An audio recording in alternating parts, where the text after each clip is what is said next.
The fog came off the bay in a slab that morning, low and dense and moving inland at the speed of a walking man, and Nora Ransom went into it at a crouch, with the rifle held flat across both forearms so the muzzle would not catch the shell bank. She could hear water finding its way up through the shells. That was the tide starting to think about it. Behind her, the cannery stack was a shape, and then a suggestion, and then nothing at all, and she kept going on a bearing she had set with a compass on her wrist, because there was no longer any such thing as a landmark. Somewhere ahead of her, a machine gun spoke twice in short handfuls and quit. She stopped where the shell gave way to broken concrete and put one glove down flat to feel the ground and let her breathing settle.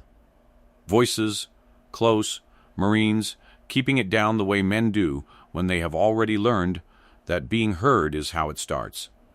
Where? Somebody said. Across the water. On the ridgeline. The notch. Where that mast is. A pause, and then the words came through the wet air with the crispness fog gives to a whisper. Enemies. 3,000 meters away. That's 3,000. Easy. Nobody's touching that. Nora Ransom, who had been called quiet in 4 separate evaluations by 3 separate men who meant it as a finding rather than a description, closed her eyes for 1 second and listened to the way the last burst had arrived. Crack, then thump. And the gap between the two of them had been small, small enough that she stood all the way up, small enough that she walked out of the fog into 11 Marines with her rifle in her hands, and every one of them turned. If you enjoy stories like this one, subscribe. And tell me in the comments which city you're listening from. I read them. Stay to the end, because before this morning is over, you are going to watch this woman lie flat on an open concrete ramp with a fuel line in her hands and nothing above her but weather, while men who would gladly die for her stand 30 feet away in cover and cannot help her at all. Every minute of it is earned. Stay. Years before any of that, and a long way north of it, she had worked 4 seasons for a man named Wes Duffy, who leased 60 acres of mud and grew oysters on it. Duffy's boat was a 22-foot skiff with a plywood patch in the sole and a horn that ran off a car battery. In August, the fog came in off the cold water most mornings and sat on the lease until 10, and Duffy went out into it anyway, because oysters do not care. The first time, she asked him how he knew where he was. "Watch," he said, and blew the horn and started counting out loud, and at 4 he stopped. "Ledges that way. 600 yards, near enough. I'm going to go 2 minutes at this throttle and blow it again, and if it comes back at 3, I'm where I want to be. How do you know it's not bouncing off something else? Because I've been here 29 years. He handed her the stopwatch off the dash, a scuffed plastic thing with a cracked lens and a lanyard gone stiff with salt. "You count. I'm not saying it twice." He never did say anything twice. That was the whole of his method as a teacher. He would show her a bowline or a splice or the way to feel a channel through the tiller, once at his own speed, and then he would go back to work, and if she had missed it, she could sit with having missed it. She learned to watch him the way you watch a card trick, the thing he did say more than once, because it was not instruction, but the article of faith underneath the instruction. He said on a morning when she had tried to argue with him about where a bell buoy was based on where it sounded like it was. "Fog lies about where," Duffy said. "It's never once lied about when. Anybody tells you they heard something off the port bow, what they've really heard is something. That's all you get out of the ears. The where you build out of the when." She was 19. She had thought it was a saying. It took her 4 more years and a rifle and an entirely different ocean to understand that it was a set of instructions. She kept the stopwatch. It was in the left breast pocket of everything she owned for 11 years after that. And it was in the left breast pocket of her blouse on the coast at Gannett Point, in a joint task force forward site that had been a fish cannery until the year the bay closed, with a shell causeway running 900 meters out to the point and a tide board bolted to the pier that told you. If you cared to read it, precisely how long the causeway would still be there. Almost nobody read it. She read it every morning at 6.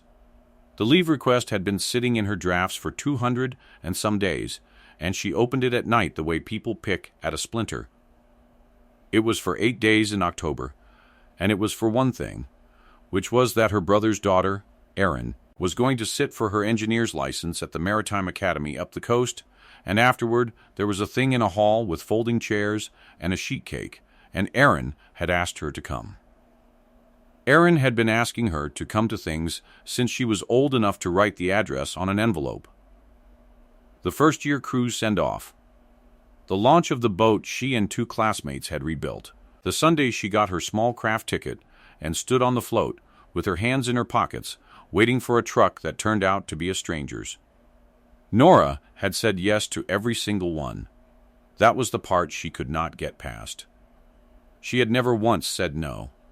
She had said yes with warmth, and then a rotation moved, or a school opened up, or somebody needed a body on a range detail in a month when nobody wanted to be on a range detail, and she had raised her hand, and she had called and said the words. Something's come up. Next one, I promise. The last time, in April, on a bad line from a place with no name, Erin had let her finish, and then said something that had gone into Nora like a splinter, and stayed. Don't say yes. Just don't say it this time. It's fine. Just don't say it. Then she had said she loved her and hung up, and she had meant both. So the request sat in the drafts folder with the dates already typed in, and at night Nora would open it and look at it and close it, and tell herself that she would send it when the rotation settled, and she knew exactly what that was worth. And she still could not make her thumb come down. Staff Sergeant Roy Pickering ran the precision element at Gannett Point, and he ran it out loud. He had 11 years and a good eye and a voice that carried across a hangar without effort, and he had decided about Nora Ransom in the first week, the way some men decide about weather. Ransom, he said, in the equipment bay, with Ivers and Prosser and 2 Marines from the security element standing right there. You want to give us anything? Any thoughts at all? You've been on this coast 8 weeks, and I've heard maybe 40 words out of you, and 30 of them were copy. She was seated on an ammunition can with her rifle broken down, on a towel across her knees, and she looked up and said, Sorry, C. That's what I'm talking about. He turned to the room and got the laugh he was after. That's the whole personality. It's like being attached to a very polite piece of furniture. Wade Ivers laughed too, because he was 26 and it was Pickering, and then he saw Nora threading the one-piece steel cleaning rod down the bore with the calm of a woman knitting, and stopped. The room emptied. She finished the rifle. Then she took a hank of tarred net twine out of her cargo pocket, cut a length with a folding knife, and whipped the frayed end of her sling in about 40 seconds flat, tucking the standing part under itself and rolling the whipping tight with her thumb, and dropped the rest of the hank back in her pocket, where it lived. 2 days later, she was funny, and it caught everyone off guard. They had a gull at Gannett Point who had learned that the door of the galley trailer did not latch, and who had taken a whole sleeve of crackers out of Dean Prosser's hands with a move that Prosser described for the rest of his life as an ambush. On the 3rd morning, the gull came in on the same line, and Nora, without looking up from her coffee, put her hand flat over the top of Prosser's tray. Angle of attack, she said. You've been watching that bird. I've been watching that bird for 8 weeks. He comes off the ice house, he uses the corner of the trailer, and he breaks left because the wind's always coming down that alley. She lifted her hand. The gull, having missed his window, sat on the rail and glared at her. He's got exactly one plan. You've got to respect it, but you shouldn't feed it. You've done a study. I've done a study. Ivers said, do him next, and pointed at Pickering's empty seat, and Nora said, same bird, bigger wings, and Prosser put his forehead down on the table, and Ivers laughed so hard he had to stand up. It went around the site by lunch, which she had not intended and could not take back, and for about a week the men at Gannett Point discovered that the quiet one was actually excellent company if you got her at the right hour and did not make a thing of it. Hollis Barnard had been on that coast for 22 years as a contractor, running the small boat shop and the fuel point and the ramp, and he had watched a lot of people come through and had stopped being impressed by any of them around year 6. He was on the pier the morning she timed the ramp. The workboat was on the trailer, and the tide was still out, and a young Marine was arguing with the winch, and Hollis said, over his shoulder, to nobody in particular, "Hour and a half before there's water enough." Nora was standing at the tide board with her thumb on the stopwatch, and she was watching the water come up over one particular barnacle scar on the third piling, and she clicked the watch and looked at it and said, 51 minutes. "That's optimistic. It's running 11 minutes ahead of the table," she said. "Wind's been southerly 4 days. It's stacking the bay." She put the watch back in her pocket. "You'll float her at 8:31. 8:34 if you want it comfortable." Then she walked off up the pier with her hands in her pockets and did not stay to be right. Hollis floated the workboat at 8:32. He stood there afterward with the bow line in his hand, chewing the inside of his cheek, trying to work out what exactly had just bothered him about that, and the closest he could get, that morning, was that most people who knew a thing wanted you to watch them know it. The crisis did not come as a radio call. It came as a silence, at 9:50 on a Thursday morning, in the middle of a conversation about a broken generator. There was a patrol out, 9 Marines and 2 attached, working the old cannery buildings on the point after a night of movement on the water, and their net had been a steady low mumble of routine traffic for 2 hours, the kind of noise a room stops hearing. It stopped, and Ivers looked up before anyone else did, because he had been half listening to it, and half listening is how you hear a thing that isn't there. Then it came back all at once and wrong.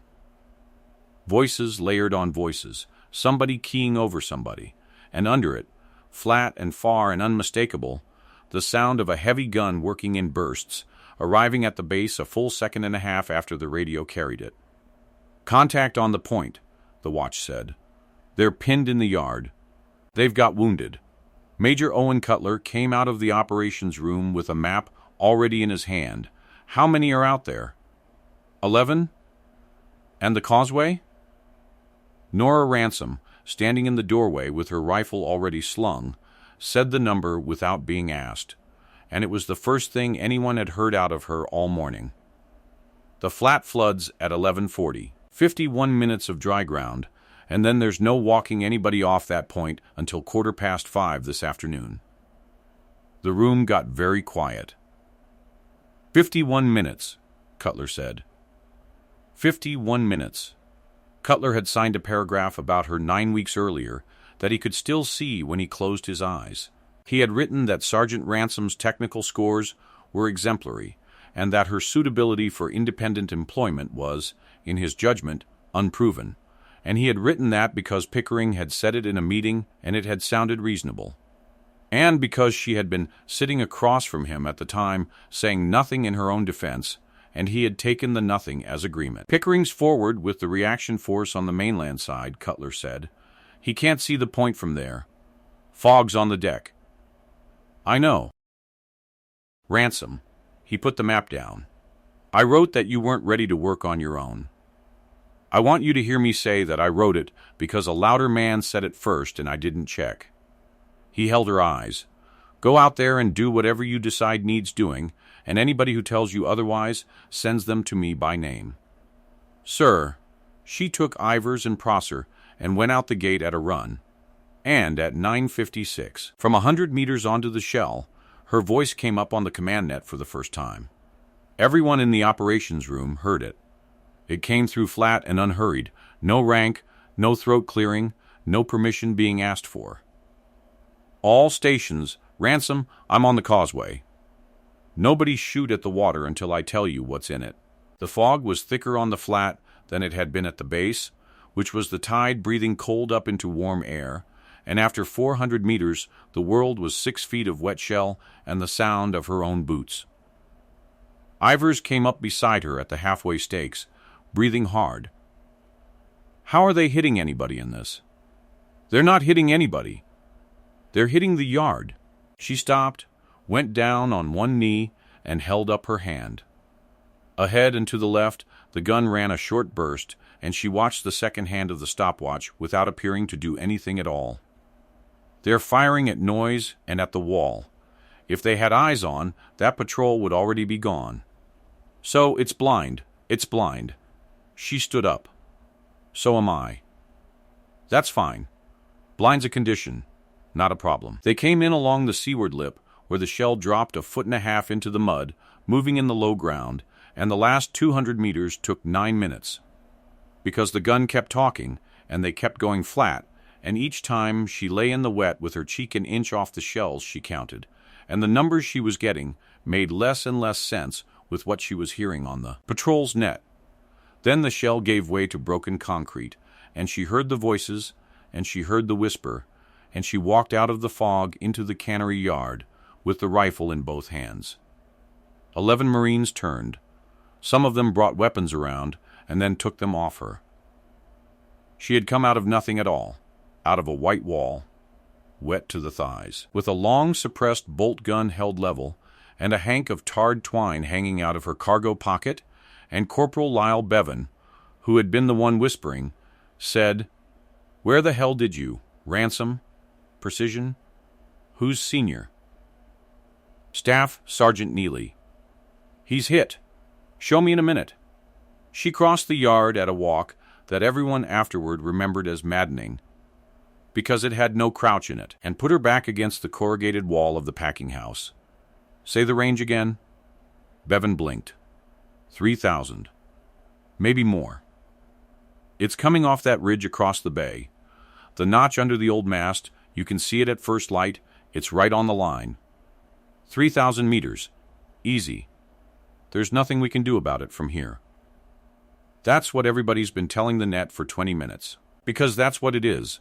Count with me," she said. Next burst, cracked a thump. "Say the numbers out loud so I know you're counting." He looked at her like she had asked him to sing. Then the gun opened up and rounds went through the top of the wall, and everybody flattened, and Nora Ransom stayed exactly where she was, with her thumb on the stopwatch, and Bevan heard himself counting. 1, no, under 1, under 1. She clicked the watch and turned it around and held it up. 0.87. Now, if it were 3,000 meters, the noise would take almost 9 seconds to get here, and the round would take 5, and you'd be sitting there with 4 full seconds between the crack over your head and the thump of the gun. You could say your own name twice in the gap. She let that sit for 1 beat. You've been giving that gun 1.5 miles of credit it hasn't earned. It's inside 600 meters.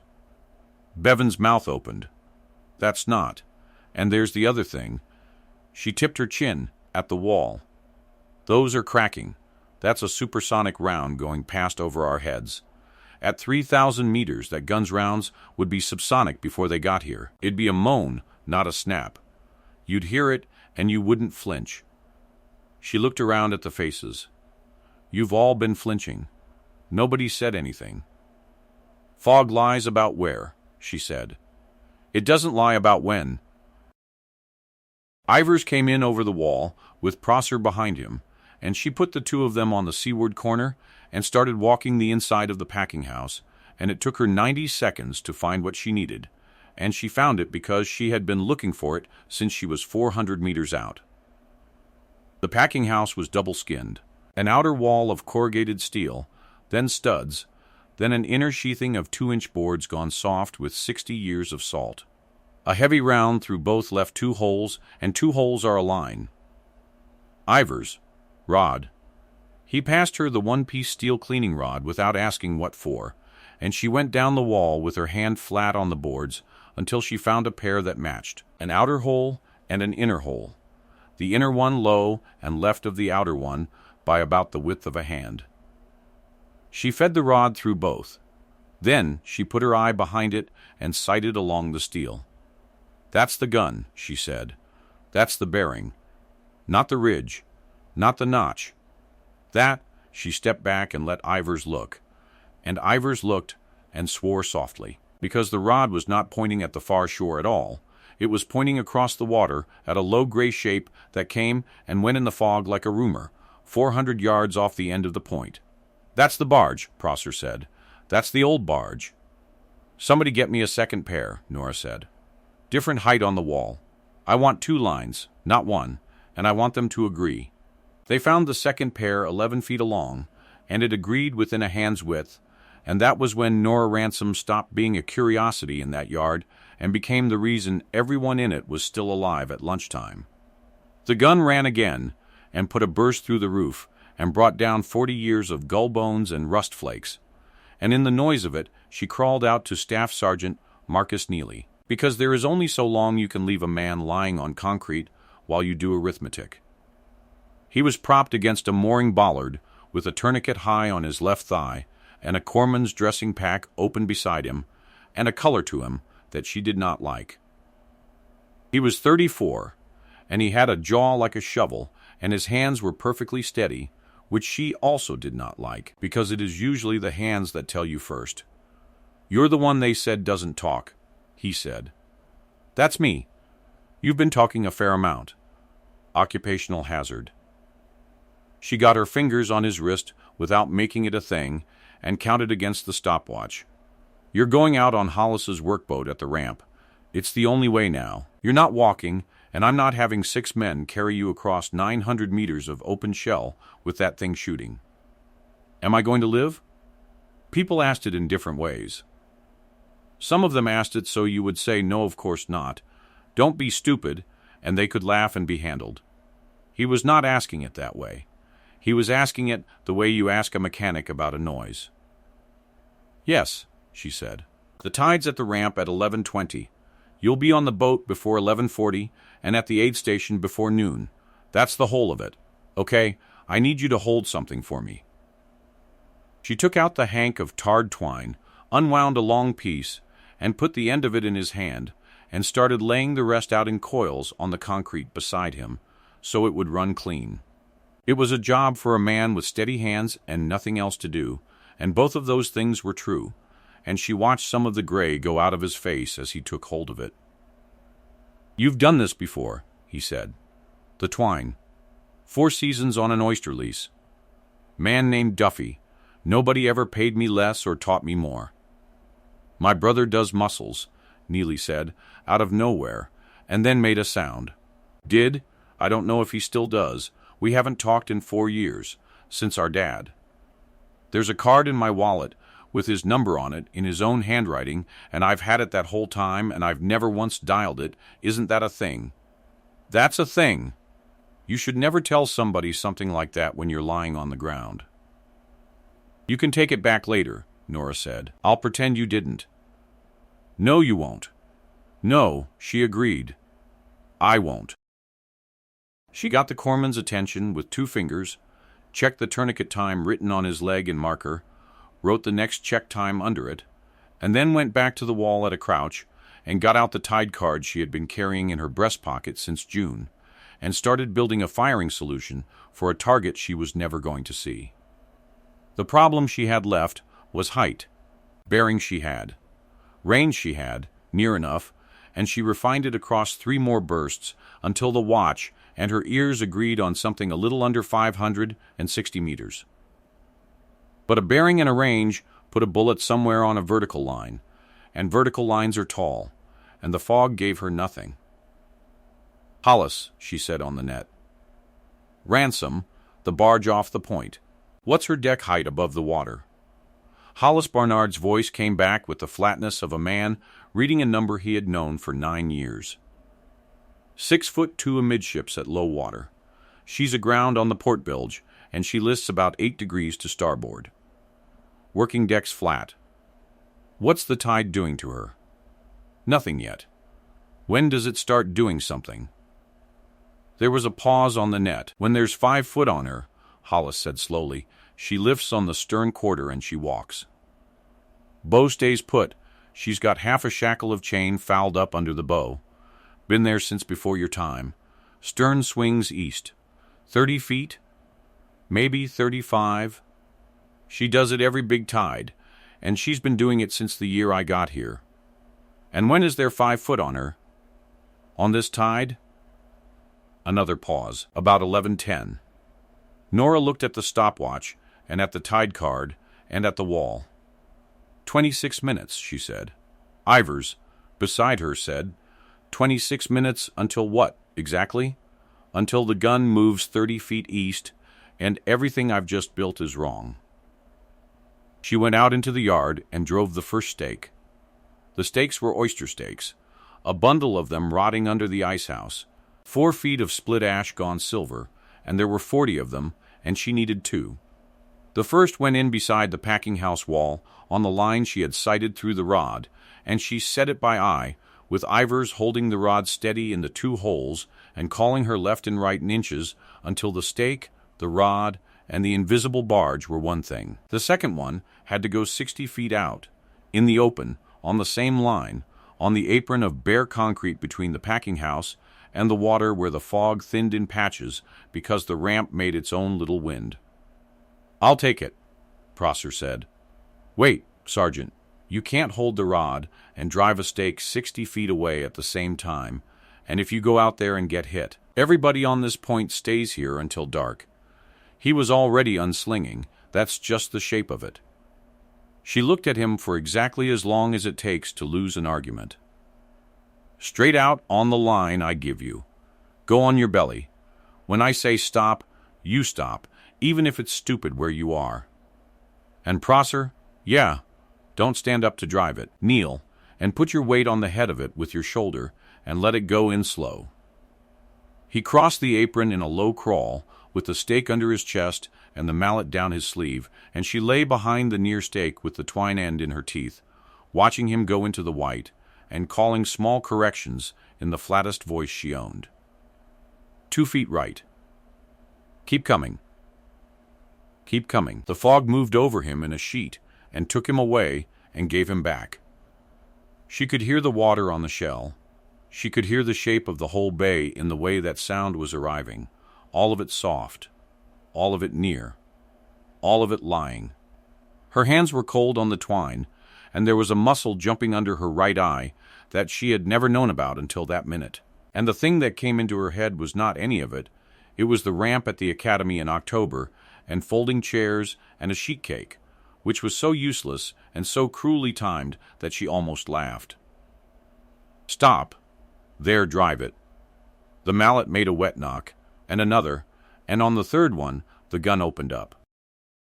It came across the apron in a long, ripping handful, and the concrete lit up in gray dust, and Nora put her face down into the crook of her arm and felt the pressure of them going through, and the sting of chips off the deck, and it went on for 4 seconds, which is a very long time, and then it stopped, and the echo of it came back off the ice house wall behind her like a second gun that did not exist. "Prosser? Nothing. Prosser? Ransom? Answer me." Nothing came back.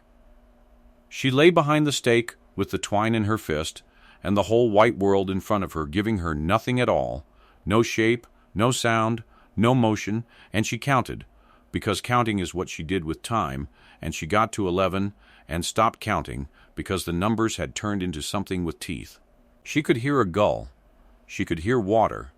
She could hear her own heart going in the ear pressed to her sleeve. Somewhere behind her, a Marine said something, and somebody else told him to shut up, and the fog rolled slowly across the 60 feet between her and the place where a man she had let go had last been on his knees, and she made herself stay flat, because standing up would have accomplished exactly one thing, and she has said since that lying there was the hardest physical act of her life. "Ransom," Prosser said, sounding annoyed. "Ransom, it's in. It's in and it's on your line and I'm hitting the leg, and I want it on the record that I did not stand up." She got her forehead down against the concrete for 1 second. "Copy. Stay down. I'm sending 2. 2 Marines went out low with a poncho and brought him back across the apron, and the twine ran out through her fingers as they came, and she took the near end and pulled the whole thing taut between the 2 stakes and made it fast with 2 round turns and a hitch that she could have tied asleep, and stood back, and there it was. A line, 60 feet of tarred twine, black against the white, one end at the wall and the other end out on the apron, and if you put your eye down at the near stake and looked along it, the line went out through the fog, and it did not stop, and it did not care about the weather. And 400 and some yards down its length a machine gun was sitting on the deck of a grounded barge that no one on that point had looked at twice all morning. 19 minutes, Ivers said. 19 minutes to the flood. Across the water, on the mainland side, Roy Pickering had spent 40 minutes being useless in a way that was new to him. He had a good position, and he had a good rifle, and he had a fog bank between him and every single thing he needed to see, and for a while he had done what everyone does, which is to keep glassing the same nothing, hoping it will improve. The net had been telling him the gun was on the ridge at 3,000. He had looked at the ridge at 3,000 for a long time. He had asked twice for anybody to give him a better bearing and gotten nothing. Then Cutler came up on the command net and said, "Pickering, this is Cutler. What do you have?" And Roy Pickering sat there in the wet gorse with his mouth open and had to decide something with everybody listening. The silence he left on that net lasted 9 seconds. Ivers timed it, afterward, off the log, because he could not believe it had been that long. "Sir," Pickering said, "I've got nothing. I can't see the water. I've got no bearing and no range, and if I fire from here, I'm firing into a fog bank over 11 of our own." He swallowed. "Get Ransom on this net." "Ransom? She's out there on the point, and she's been telling everybody for 20 minutes that the range is wrong, and everybody's been talking over her, including me. I've been calling that gun at 3,000 meters since 10 o'clock, and I never once counted it." He keyed again. "Whatever she says, she gets. She's got the only eyes in this thing, and they're not even eyes. Tell her it's Pickering asking." In the operations room, a Marine radio operator put his hand over his mouth. Cutler looked at the map and did not look up, and said, "Ransom, Cutler, did you copy that?" "Copied," said Nora Ransom, "from the point." She lay down behind the near stake, with the twine 4 inches above the barrel, and did the last of the arithmetic out loud, because there were 11 men behind her who needed to hear that it was arithmetic, and not a miracle, and because Ivers had a notebook and was writing it down, which turned out to matter more than either of them knew. "Bearing is the line. I lay the rifle along the twine. I don't argue with it. Range 555. Call it 560. Deck 6'2" above the water at low. There's 4'10" on her now, so her working deck is about 11 feet above the waterline where I'm looking at it. I'm 6 feet above the water on this apron. So I'm shooting up about 5 feet over 560 meters, which is nothing. Half a mil, I'll take it out of the elevation. "Wind?" Ivers said. "Feel it." She put 2 fingers up flat beside her cheek. "There's a breath coming off the land. Right to left, you can feel it on the wet side of your face, and you can see it on the twine. Look at the twine. It's got a bow in it, and the bow's downwind." She reached out and touched the line and let it settle. "That's 2 miles an hour. Maybe 3. At 560, it's 1/10 of a mil, and I'm not going to insult it by holding for it. The fog's the calmest thing in the world. That's the one gift it gives you. And you can't see the target. I don't need to see it. I need to know where it is." She settled the rifle. "Gunner's behind steel. But he's got to have his elbows somewhere, and he's got to feed the thing, and there's a loader lying flat next to him, because there always is, and I'm going to put 8 rounds in a box, 6 feet wide and 3 feet high, sitting on that deck at that bearing, and one of them is going to find the man who is not behind the plate." "That's not a shot," Ivers said. "That's a prediction." "Everything's a prediction," Nora said. "Some of them you get to watch." She fired. The suppressed rifle made a heavy flat cough, and the recoil rocked her, and she worked the bolt without lifting her cheek, and fired again, and again, spacing them, breathing between, the twine steady above the barrel, and the fog swallowed every round the instant it left. There was nothing to see. There was nothing to hear except her own action and 11 men not breathing. A round takes about 0.8 of a second to go 560 meters, and there is no drama in 0.8 of a second, so the drama has to be in the waiting afterward. And they waited. The gun fired back. It came in high and long across the yard and blew a line of holes in the ice house, and everybody flinched except her. And Ivers said, "Missed," in a voice that had gone thin. "He's shooting at my sound. He can't see me either." She worked the bolt. "That means he's still there. That's information." She fired 4 more. Then she stopped and lay with her eye open and her fingers straight along the trigger guard and waited. And nobody in that yard made any noise at all for a length of time that Corporal Lyle Bevan later put at 30 seconds, and that was actually 51. The gun did not fire again. 11:40, Nora said. 12 minutes. Get him up. They got Neely onto a stretcher board and got down to the ramp, and Hollis Barnard came up the channel out of the white with the workboat's bow throwing a soft curl and his hand on the throttle, and that was when the second position, the one on the seawall 200 meters north that had been quiet all morning because the barge had been doing the work, opened up on the boat. Hollis took the boat in against the ramp anyway, which was the single bravest thing that man did in 22 years on that coast, and rounds went through the transom and the port side, and one of them went through the rubber fuel line between the tank and the outboard. And the engine ran for 4 more seconds on what was left in it, and then died with the boat's stern still in the water, and her bow up on the concrete. "Off! Off! Get off her!" Hollis was shouting, and the Marines got him and Neely up the ramp into the lee of the ice house, and the fog closed again, and the seawall guns stopped, because it had nothing to shoot at. Nora Ransom looked at the workboat sitting on the open ramp, with 9 minutes left of dry causeway, and no other way off that point, until 5:15 in the afternoon, and she took off her helmet and put her rifle in Ivers' hands. "Sergeant." "How long's the line?" "Ransom, Hollis, the fuel line. Where's the brake?" "Starboard side, forward of the fitting, but you are not." She was already walking down the ramp. It took her 4 minutes and 11 seconds, and she was in the open for every one of them. She went down on her belly on the wet concrete beside the boat and reached in over the transom and found the line by feel. And the hole was a ragged half-inch tear, 2 hand widths forward of the barb, and she cut the line clean on both sides of it with her folding knife. Then she took the twine out of her pocket. Behind her, on the north wall, a man with a machine gun was waiting for the fog to give him something. She could hear the water on the ramp. She could hear the tick of the hot engine cooling, and the drip of fuel, and the gulls that had come back the way gulls do, and she could feel the cold of the concrete coming through her front.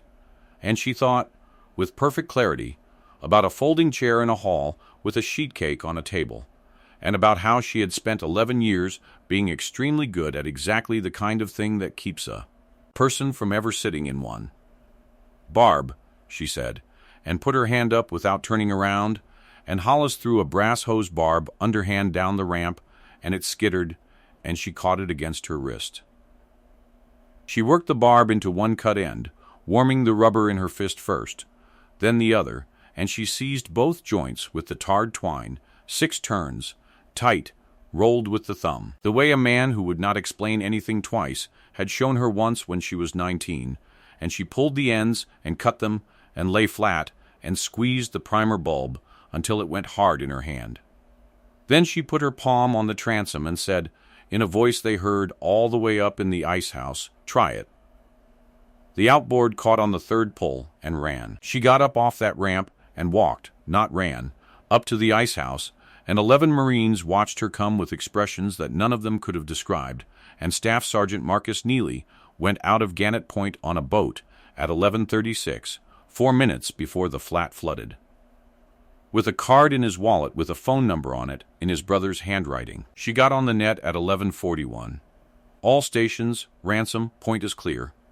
1 friendly wounded on the workboat inbound to the ramp, 1 friendly wounded walking. The gun that had us pinned was on the grounded barge, 430 yards off the point at bearing 113, not on the far ridge and not at 3,000 meters. Second position on the north seawall, still active, still there. That's all I have. The operations room did not make a sound. In the yard, Nora Ransom sat down on a mooring bollard and put her hands flat on her thighs and watched them start to shake. It came up her forearms in waves, and there was nothing to be done about it, and she let it happen, and Ivers sat down next to her and did not look, which she was grateful for the rest of her life. 9 minutes to spare, he said. 4. He wrote something in his notebook and stopped and closed it. Sergeant, I've got the whole thing written down. The rod, the 2 holes, the count, all of it. Should I have that? You should absolutely have that. Prosser was up on one elbow with a fresh dressing on his thigh, telling anybody who would listen that he had not stood up, and one of the Marines had started laughing, the loose kind that comes after, and somebody else was crying quietly behind the ice house, and everybody was letting him. Nora looked at her hands until they stopped, which took about 90 seconds, and then she got up and went and found her helmet. Gordon Rusk came out from the Joint Assessment Cell 6 days later and sat down across a folding table from her with a folder and a pen he never once used. Sergeant Ransom, I want to start by saying nobody's in trouble. That's usually the start of trouble. Fair. He opened the folder. Here's my difficulty. I have a Marine patrol reporting a heavy weapon at approximately 3,000 meters. On a ridge, sustained for over 20 minutes. I have a staff sergeant on the mainland with 11 years of experience concurring. I have your file, which I've read twice, and which says, and I'm quoting from an evaluation, reserved, cooperative, unproven for independent employment. And then I have an after-action, claiming 8 rounds fired blind through fog at a target the shooter never observed at 430 yards on a bearing derived from 2 holes in a wall. He put his hands flat. You can see my problem. One of those things doesn't go with the others. Which one? Honestly? All of them go with each other, except you. Okay, she said. She took the one-piece steel cleaning rod out of her kit bag and a folded card and the hank of tarred twine and laid all 3 on the table between them. A round through corrugated steel and a board wall leaves 2 holes, she said. 2 holes make a line. That's not clever, it's geometry, and any private in this building can do it in 10 minutes. Sight along the rod and you're looking back down the flight path. I did it twice, 11 feet apart, and both lines went to the same place. And the range? Crack to thump. The bullet gets here first, the sound of the gun gets here second, and the gap between them is a clock. About a second for every 600 meters, near enough for government work. I got .87. She turned the card around. At 3,000 meters that gap is 4 seconds. 4, and the round would be subsonic by then, so there'd be no crack at all, just a sigh. Nobody out there was hearing a sigh. They were all flinching. So an entire patrol was wrong. An entire patrol was told what to expect by the shape of the ground, and then heard it, Nora said. Fog throws sound off water. It rolls it, it bends it down, it makes everything sound like it's coming from the biggest thing you can see. And the biggest thing anyone could see on that bay was a ridge. She shrugged one shoulder. It's not a failure of nerve. It's an acoustic property of a cold bay in August. The only reason I didn't fall for it is I worked for a man who used to run a skiff in it and wouldn't explain anything twice. Rusk sat back. There's no way to verify any of this, he said, but he said it the way a man says something he no longer believes. The door opened, and Roy Pickering came in and put a plastic bag on the table. 2 steaks, he said, recovered on the apron and the wall line at 0430 on the 15th, at low water, before the flood covered it, photographed in place first, and there's the twine still made fast to the near one. There's 41 photographs on that card, including the 2 hole pairs in the packing house wall with a tape laid across them, and the entry and exit on both. And I put a hand compass on her line and shot the bearing, and it's 113.5, and the barge is sitting on 113.5. He was looking at the wall over Rusk's head. You can check every bit of it. Staff Sergeant, who authorized? Nobody, Pickering said. I did it on my own time, on my own feet, in the dark. And I got wet. And if you want to make something out of that, you can, sir. He turned and left. Rusk looked at the door for a moment. Then he closed his folder without writing in it. I'm going to recommend this gets taught, he said. Not as a heroism thing, as a class. She said, fine, and gathered up the rod and the twine. Late that night, she and Wade Ivers sat on the pier with their backs against the fuel shed and the bay black and flat and the fog standing off half a mile like it was waiting for permission. You never say anything, Ivers said. Not never. But you know what I mean. I know what you mean. So why? She was quiet long enough that he thought she wasn't going to. When I was on the ramp with that fuel line, she said, you know what I was thinking about? Not the gun. Not Neely. There's a hall at a maritime academy up the coast with folding chairs in it, and in October my brother's girl sits her engineer's ticket, and there's a thing afterward with a cake.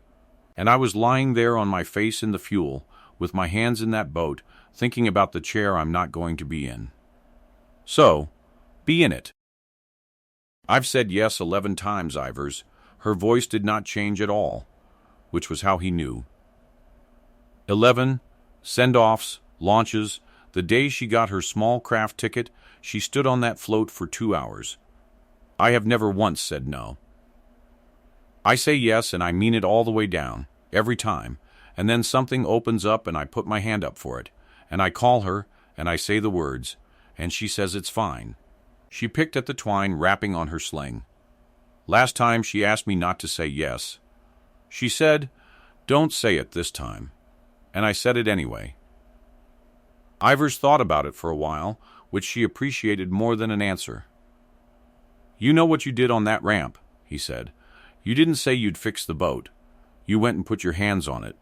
That's different. It's not even a little bit different. He turned his head. Sergeant, everybody on that point believed a wrong number because a confident man said it out loud, and it matched the biggest thing they could see. You want me to tell you the truth you can't tell yourself? Here it is. You've got a confident man in your own head telling you you're the sort of person who shows up. And you've been believing him for 11 years because it matches the biggest thing you can see about yourself, which is that you'd die for any one of us on a Thursday. He let that land. You never counted it. Count it.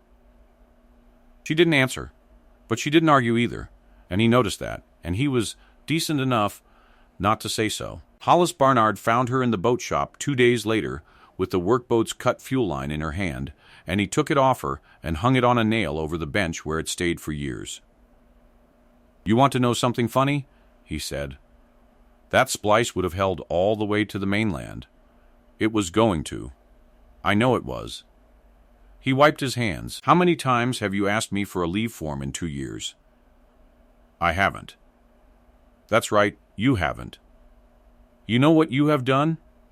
He went to the cabinet and took out a folder and dropped it on the bench, and it was the range detail log, 26 months of it, with the volunteer column and her name in it in her own handwriting. 11 times you put your hand up for the extra rotation when nobody else would. I signed 9 of them myself. October's on there twice, last October and the one before. She looked at the folder for a long time. I keep thinking there'll be a year when nothing's happening. There's never a year when nothing's happening. That's not how it works, and you know that better than I do. Hollis leaned on the bench with both hands. I've been on this coast 22 years. I've got a son in Bellingham who's 31, and I could tell you his whole childhood off a schedule, and I couldn't tell you one single day of it. He's polite to me. He's very polite to me on the phone. He shook his head once. Nobody's going to hand you the day, Ransom. There's no board that convenes and says, right, Sergeant, You've done enough. Off you go. You just have to be a person who goes. They'll be short. They're always short. Someone would have to cover the 15th through the 23rd. Hollis took the pen out of his own pocket and put it on the folder. She stood in the boat shop with the smell of two-stroke and salt and old rope. And she thought about 11 yeses and a girl standing on a float, and she picked up the pen and did not fill in a form, because she had already filled it in 8 months ago and it was sitting there waiting for a thumb to come down. She sent it from the pier at 9 that night. Then she called, and it rang 4 times, and she got a voice she had not heard in 5 months. Aunt Nora? Aaron, she had a whole speech, and she abandoned it. I've booked the flight. I'm coming on the 14th, and I'm there through the 22nd. I'm not asking if it's all right. I've already bought it, and it's not refundable. And I want you to know that before you say anything, because I know what my word's worth with you, and I don't want you to have to take it. The pause on the line went on so long she checked the screen. Say the dates again, Aaron said, in a voice that had gone completely level. And Nora recognized that voice, and understood in that instant something about herself that no evaluation had ever come close to, which was where the girl had learned it. 14th through the 22nd. Okay, Aaron said. Okay, okay. Roy Pickering came across the yard at Gannett Point on a gray afternoon while she was cleaning the rifle on an ammunition can, and stood there with his hands at his sides until she looked up. I've been trying to work out how to do this for 8 days, he said. I've decided there isn't a good way, so you don't have to. Yeah, I do, and you saying that makes it worse, so let me. He stopped and started again. I called you a piece of furniture. In front of people. In an equipment bay with the door open, and I got a laugh out of it, and I'd do that about once a week, and every time I did it, it got easier. And I never once... He stopped again. She waited. 20 minutes I sat on that hill, Pickering said. 20 minutes with 11 men getting shot at. And the whole time I'm looking at a ridge 3,000 meters away, because that's what I decided it was, and you were 400 yards from that gun with a stick and a piece of string. And the reason I never counted crack to thump is not that I don't know how. I know how. I've taught it. I didn't count because I was certain. And I was certain because I'm loud. And being loud has worked out for me my whole life. His jaw worked. You were saying it on the net from 10 minutes in. I heard you say it. I heard you and I thought, that's the quiet one, and I went back to looking at my ridge. Roy, don't be nice to me. I'm not finished. He took a breath. If I'd listened when you said it the first time, Prosser doesn't get shot in the leg. Because you've got 12 extra minutes, and you don't need him running that stake in daylight. That's mine. I've been doing the math on it every night, and I can't make it come out any other way, so I'm going to say it to you, and then I'm going to go away. She let the silence sit for its full length. Then she set the bolt down on the towel. Count next time, she said. Pickering nodded once, hard, and went, and she watched him go, and understood that a man had just paid for something in the only currency he had. The call came through the site's civilian line on a Tuesday, routed twice, and Hollis brought her the handset with an expression she couldn't read. Is this the sergeant? A man's voice. Older, somewhere with wind in it. Is this the one from the boat ramp? This is Nora Ransom. Russ Neely. I'm Mark's brother. A long scrape of breath. I don't know how any of this works. I don't know what you're allowed to say to me, and I don't have any of the words for it. So I'm just going to say it wrong. He called me. He called me on a Thursday night from a hospital, and I hadn't heard from him in 4 years. And he said he'd been carrying my number around in his wallet since our dad died, and he'd never once dialed it because he's a coward. And then he said a woman fixed a boat. He's not a coward. I know he's not. I know that. A pause with a lot in it. I've got a lease with 1,100 lines of mussels on it, and I've been out on that water by myself every morning for 4 years, and every single one of those mornings I thought about my brother, and did nothing at all. And then a stranger fixed a boat. His voice went. That's all. I don't have anything else. I've got a boat and a phone, and I'm 61, and I've got my brother back, and I don't know what you do with that. Nora Ransom stood in the door of the fuel shed with the handset against her ear and her free hand over her eyes, and after a moment she made a sound, and then she was crying, standing up, in front of Hollis Barnard and a marine driver and anybody else who happened to be walking past the fuel point at 4 in the afternoon. I'm sorry, she said. Give me a second. Take all of it, Russ Neely said. I've got nothing on today. Major Owen Cutler read a paragraph out at the Friday Brief with the whole element in the room, and it was his own paragraph, the 9-week-old one, and he read it flat and complete, including the part about unproven. I wrote that, he said. Nobody made me. I took another man's word about a person I'd been sitting across a desk from for 2 months, and the reason I took it is that she didn't fill the silence, and he did. He put the page down. Sergeant Ransom will run the Precision Elements employment planning for this site from Monday, and any task involving reduced visibility on this coast goes through her before it goes through me, and that is not a courtesy, it's a correction. I'd have got 11 Marines killed being agreeable.